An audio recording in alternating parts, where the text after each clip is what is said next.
Albert Einstein দুনিয়ার মেধাবী মানুষের মধ্যে অন্যতম ছিলেন।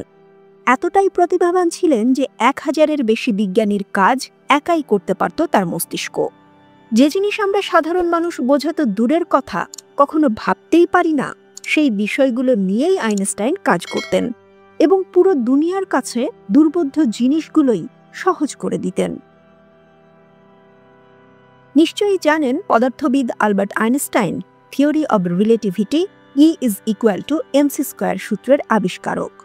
ফটোইলেকট্রিক নীতি তারই উদ্ভাবন। এইসব তত্ত্ব দুনিয়াকে স্তব্ধ করে দিয়েছিল, আর এসব অবদানেই পেয়েছিলেন নোবেল পুরস্কার। আশ্চর্য চিন্তাশক্তি আর বোধশক্তির কারণে লোকজন মনে করে যে আইনস্টাইনের ব্রেইন অনন্য সাধারণ ছিল, আর সাধারণ মানুষের চেয়ে একেবারেই ভিন্ন প্রকৃতির ছিল। ব্যাপারটা আইনস্টাইনও বুঝতে পেরেছিলেন এবং চাইতেন যে মৃত্যুর পর তার শরীর নিয়ে যেন কোনো গবেষণা করা না হয়, বরঞ্চ তিনি এরকম নির্দেশনা দিয়েছিলেন যেন মৃত্যুর পর তার শবদাহ করা হয়। কিন্তু আইনস্টাইন যা ভয় পেয়েছিলেন তাই হয়েছিল। 1955 সালের 13 এপ্রিল প্রিন্সটন হাসপাতালে যখন আইনস্টাইন মারা যান, তখন ময়নাতদন্তের জন্য যে ডাক্তার এসেছিলেন তিনি আইনস্টাইনের মস্তিষ্ক চুরি করেন। আসলেই আইনস্টাইনের মস্তিষ্কের ভেতরে কি এমন আছে, আর সবার মতোই ওই ডাক্তারও এ নিয়ে ভীষণ কৌতূহলী ছিলেন। সেই ডাক্তারের নাম ছিল থমাস হার্ভি। কয়েকদিন পর যখন প্রিন্সটন হাসপাতালের নজরে বিষয়টি আসে, তখন তারা হার্ভিকে বরখাস্ত করে। কিন্তু ডাক্তার হার্ভি আইনস্টাইনের ছেলে হ্যান্স আলবার্টের কাছে তার বাবার ব্রেইন নিয়ে গবেষণা করার অনুমতি চান। ডক্টর হার্ভি প্রথমে সম্পূর্ণ ব্রেইনের সব অ্যাঙ্গেল থেকে বেশ কিছু ছবি তুলে নেন এবং তারপর ব্রেইনটিকে ভাগ করে ফেলেন 240টি ব্লকে। পরবর্তীতে ব্রেইনের আলাদা আলাদা অংশের কথা মাথায় রেখে এই ব্লক থেকে 1000-এরও বেশি স্লাইড তৈরি করেন তিনি। এরপর এই স্লাইডগুলোকে আলাদা আলাদাভাবে বাক্সবন্দি করে পাঠিয়ে দেন পুরো পৃথিবীর নানা দেশের গবেষকদের কাছে।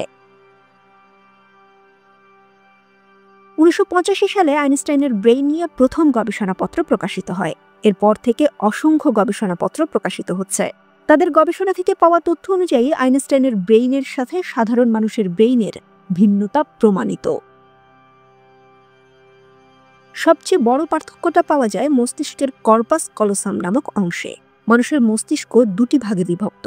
মানুষ যে কাজ করে, প্রথমে তার একটা অংশ ব্রেইনেই প্রক্রিয়া শুরু করে, আর ব্রেইন থেকেই শরীরে সিগন্যাল ছড়িয়ে পড়ে। ব্রেইনের বাম অংশ আমাদের শরীরের ডান অংশ নিয়ন্ত্রণ করে, আর ব্রেইনের ডান অংশ আমাদের শরীরের বাম অংশ নিয়ন্ত্রণ করে। এছাড়াও ব্রেইনের বাম অংশ কথা বলা, লেখা, গাণিতিক সমস্যা সমাধানে ব্যবহৃত হয়, আর ডান অংশ সৃজনশীলতা, শিল্পকলা, সঙ্গীত এসব স্কিল নিয়ন্ত্রণ করে থাকে। আপনি হয়তো ভাবছেন এসবের মাঝে কর্পাস কলোসামের কাজ কি?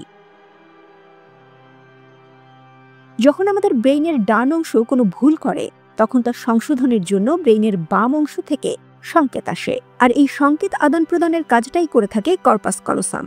আইনস্টাইনের কর্পাস কলোসাম সাধারণ মানুষের চেয়ে অনেকটাই বড় ছিল, অর্থাৎ তার মস্তিষ্কের দুই অংশের মাঝে যোগাযোগ ব্যবস্থাটা ছিল বেশ মজবুত, যার ফলে একই সময়ে তিনি অনেকগুলো জটিল বিষয় চিন্তা করতে পারতেন।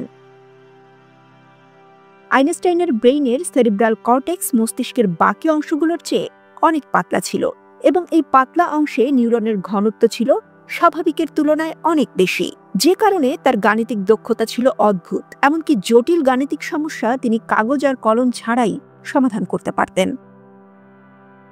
বর্তমানে আমাদের মস্তিষ্ক সম্পর্কে অনেক ধরনের জ্ঞান বৃদ্ধি পেয়েছে, আবিষ্কার হয়েছে নতুন নতুন অনেক প্রযুক্তি। অ্যালবার্ট আইনস্টাইনের প্রসিদ্ধ মস্তিষ্ক নিয়ে সামনে আরও গবেষণা হবে, উন্মোচিত হবার অপেক্ষায় আরও অনেক রহস্য।